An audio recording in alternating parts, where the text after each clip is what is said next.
Temos, então, três tipos de escala. Falamos, o que é uma escala? É a relação do desenho com o tamanho real da peça, tá? Essa escala, ela pode ser natural, ou seja, a mesma medida do desenho é igual à do real. Ela pode ser de ampliação, ou seja, a medida do desenho maior do que o real, do que a peça.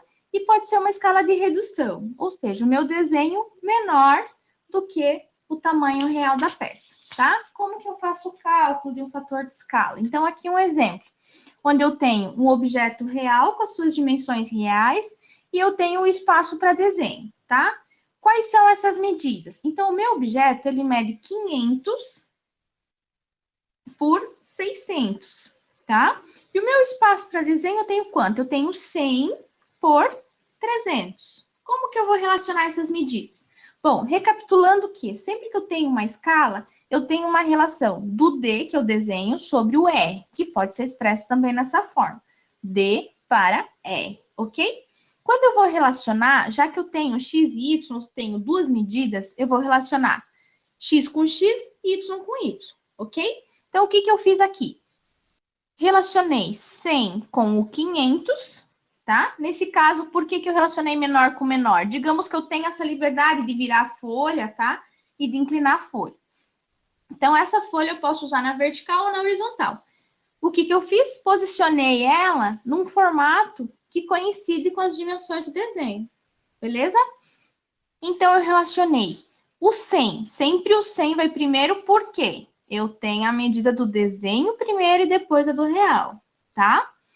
Então, medida do desenho 100 sobre o tamanho real correspondente. Então, eu fiz a relação dela aqui, 100 por 500, ok? Agora, eu vou fazer uma outra relação com as duas outras medidas, que correspondem às medidas verticais, ou seja, o meu y, tá? Então, relaciono quem primeiro? Sempre o D, desenho, então 300 sobre o real, o tamanho real, 600.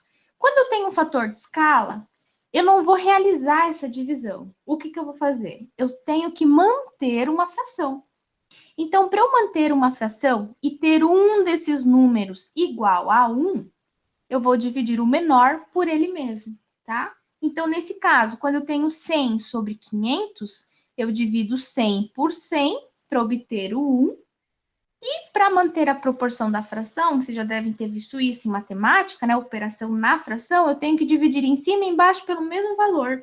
Então, se eu dividir em cima por 100, eu vou dividir também embaixo por 100. 500 dividido por 100 me dá 5.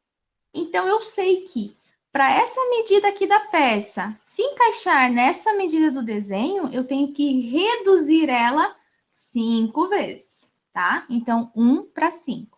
Beleza? Vou fazer a mesma coisa na outra relação. 300 por 600. Preciso que o menor deles seja igual a 1. Então, vou dividir 300 por 300. Como eu tenho operação na fração, divido embaixo também pelo mesmo valor. 300 dividido por 300 vai dar 1. 600 dividido por 300 vai dar 2, ok? Então, aqui eu tenho duas relações. 1 para 2 e 1 para 5.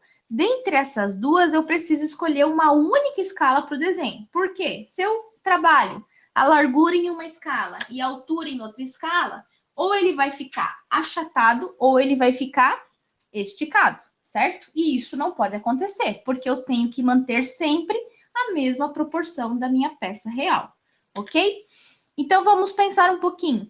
Se eu reduzir a escala, se eu aplicar espaço, não consigo. Por quê? Porque a largura é onde me deu o maior fator de escala. O que significa isso? O número que me diz quantas vezes eu preciso reduzir é maior na largura. Então, ou seja, se eu reduzir o comprimento em 5 vezes, ok, eu vou sobrar mais espaço aqui na folha, não tem problema. Agora, se eu reduzir a largura só 2 vezes, não vai encaixar na folha de desenho. Então, sempre quando eu tenho essa situação, eu consigo perceber que 1/2 eu consigo encaixar aqui dentro do 1/5, né? Ou seja, 1 para 5. O contrário, eu não consigo. Então, sempre quando eu encontro duas relações, eu vou aplicar a qual? a escala maior, ou seja, que tenha esses dois números mais diferentes possível, tá? Que a diferença entre eles seja maior. Então, a minha escala vai ser isso. Nessa situação, fazendo esse cálculo, eu concluo que a minha escala vai ser 1:5, ok? O 1 representando o desenho, o 5 representando o tamanho real da peça. O que eu fiz? É uma escala de redução ou de ampliação? Se o desenho está menor do que o real, quer dizer que eu reduzi o desenho, tá? Então, o meu desenho está menor do que a peça. É uma escala de redução. Lembra sempre que quando eu faço essa relação aqui de 100 para 500, eu tenho que utilizar sempre eles na mesma medida. Então, aqui eu tenho milímetros e aqui eu tenho milímetros. Ok. Se eu tivesse milímetros e centímetros, eu tinha que transformar um dos dois para eu ter essas medidas na mesma unidade. Ou tudo em centímetro, ou tudo em milímetro, ou tudo em metro, tá? Perceba que eu não uso a unidade de medida na escala. Então, quando eu vou fazer essa transformação, elas precisam estar na mesma unidade. Fica uma escala de 1:5, vocês vão fazer o quê? O desenho vai ser 5 vezes menor. Então, vocês pegam... Ah, prof, quanto que eu vou traçar, então, no meu desenho?